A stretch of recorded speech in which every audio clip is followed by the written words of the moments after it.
Hello everyone, আসসালামু আলাইকুম।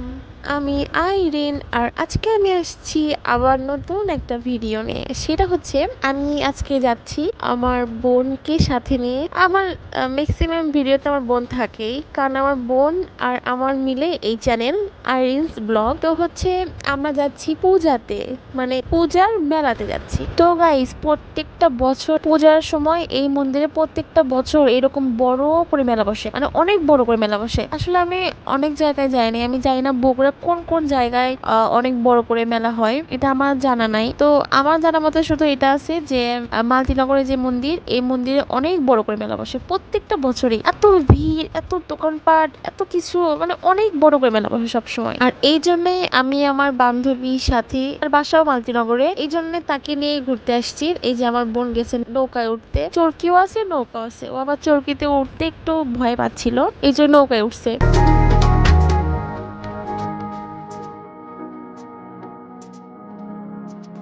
তো গাইস, মিমের নৌকা থেকে নামার পরে আমরা আসছি এটা দোকানে। এটা হলো যে একটা বিস্কিটের থেকে ধোঁয়া বের হয়, মানে আমি অনেকবার দেখছি কিন্তু কখনো ট্রাই করা হয়নি। তো আজকে আমরা ট্রাই করতেছি যে দেখি কেমন লাগে। তো গাইস, আপনারা দেখতেই পাচ্ছেন মিম কিন্তু অনেক সুন্দর করে ট্রাই করতেছে, মানে অনেক সুন্দর করে খাচ্ছে বিস্কিট গুলা, আর এত সুন্দর করে ধোঁয়া বের করতেছে, মনে হচ্ছে সিগারেট খাচ্ছে, তাই না? যাই হোক, তারপরে আমি মিমকে বললাম যে এরকম দেখতে টেস্ট কেমন। মিম বললো যে তুমি ট্রাই করে দেখো।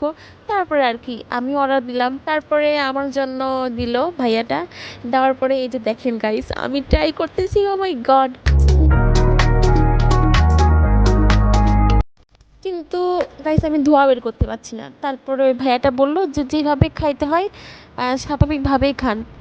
আমি নাক দিয়ে ধোঁয়া বের করার চেষ্টা করতেছিলাম, পাচ্ছিলাম না। তারপর আমার বোনকে খাওয়াই দিলাম যে আমার বোন একটু দেখাক আমাকে। তারপর তারপরে আমি ট্রাই করলাম, ও মাই গড, আমিও পারছি নাক দিয়ে ধোঁয়া বের করতে। যাই হোক, বিস্কিটটা কিন্তু জাস্ট এমনি নর্মাল বিস্কিট। মামা বিস্কিট আছে না, মামা বিস্কিট স্ট্রবেরি ফ্লেভারের, ওইটা, ওই বিস্কিটটা দিয়ে এটা বানাইছে। আর ভিতরে কি জানি একটা তরল কি জানি দিছে, যার কারণে মানে অনেক ঠান্ডা, আর ঠান্ডার কারণে ধোঁয়া বের হচ্ছে, ঠিক আছে। আর এটার দাম পড়ছে 30 টাকা করে পিস, মানে একটা গ্লাস 30 টাকা করে। আর যাই হোক, বিস্কিটটা খাওয়ার পরে, মানে এই ধোঁয়া জাতীয় বিস্কিটটা খাওয়ার পরে আমার খাওয়ার সময় কিছু হয়নি, কিন্তু যখন খাইছি খাওয়ার কিছুক্ষণ পর আমার জিহ্বাটা একটু জ্বলতেছিল, মানে মনে হচ্ছে যে একটু জ্বলতেছে, মানে কেমন জানি লাগতেছে। তো তারপরে আমরা গেলাম ফুচকার দোকানে। ফুচকার দোকানে যাওয়ার পরে এই যে আমরা ফুচকা খাচ্ছি, আর ফুচকা খাওয়ার পর আমরা আইসক্রিম খাচ্ছি। আইসক্রিম খেয়ে ওখান থেকে কিছু লাড়ু কিনলাম, কারণ পূজার ভিতর লাড়ু আমার অনেক পছন্দ। মানে কি করব, আমার কোনো ফ্রেন্ড নাই যে আমাকে লাড়ু দিবে, মানে হিন্দু ফ্রেন্ড নাই। আগে ছিল, আগে দিচ্ছিল, এখন আর নাই, তাই পাচ্ছি না, তাই নিজে যে পূজার মেলাতে যে কিনতে হচ্ছে। কিন্তু আফসোস যে যারা বাসায় বানায় তাদের লাড়ু অনেক বেশি মজা হয়। পূজার মেলার থেকে যে লাড়ু কিনছি সেই লাড়ুর টেস্টটা অতটা ভালো ছিল না, কিন্তু চলে। তো গাইস, আজকের ভিডিও এইটুকুই। Thank you.